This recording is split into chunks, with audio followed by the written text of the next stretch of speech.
beautiful people. It's Wonderful Wednesday. I'm April Roll, your ER doctor online and a member of RoDocs. It's October and it's also Sudden Infant Death Syndrome Awareness Month. So in this video, I'm going to be talking about Sudden Infant Death Syndrome, or SIDS, and also giving you some tips that can help you avoid Sudden Infant Death Syndrome. So sudden infant death syndrome happens when there's a sudden death of an infant under the age 1 year old that cannot be explained. I'm gonna give you 5 tips now in order to avoid SIDS.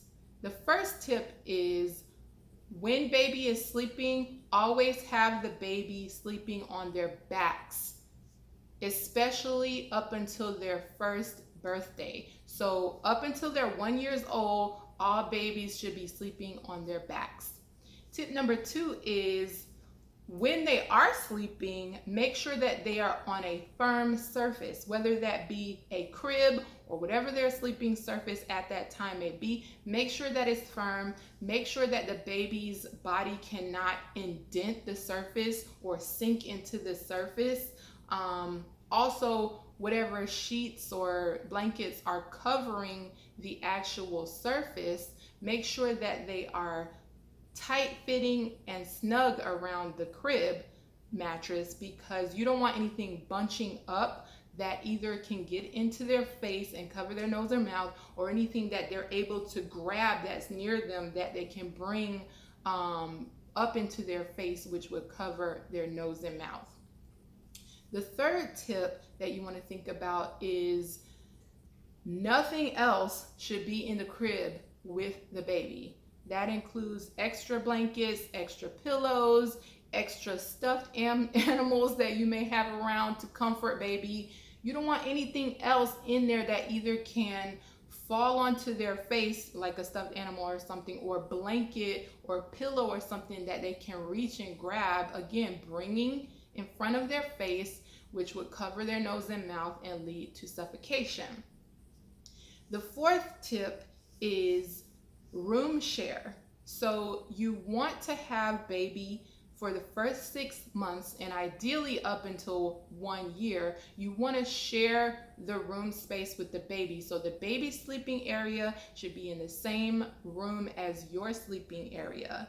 And what this provides is that, you know, if baby's having any trouble breathing or choking, or anything is going abnormal that you can hear, you can act quickly, you know, and address the concern right then and there. Another tip in terms of sleeping is you only want to bring the baby into your bed for comfort and for feeding. Whenever the baby falls asleep or you're getting really sleepy, like you're about to be out, you want to place the baby back into their sleeping area onto their backs to avoid falling asleep with the baby in the bed.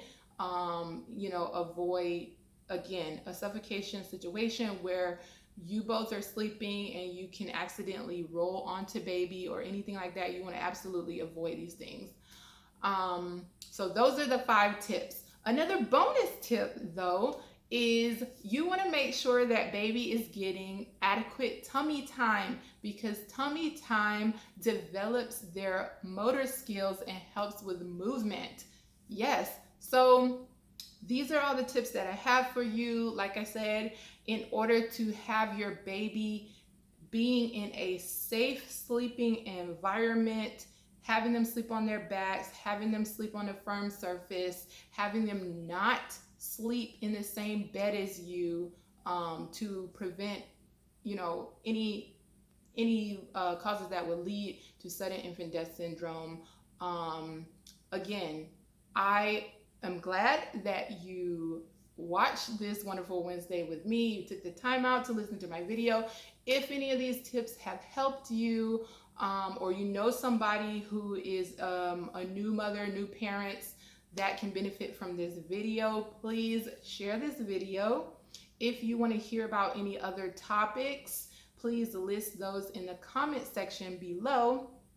If you want to schedule a telemedicine visit with me, you can visit rodox.com/Dr. April Roll. That link will be in the description box. Again, as always, thank you for sharing this wonderful Wednesday with me. Be blessed and stay healthy.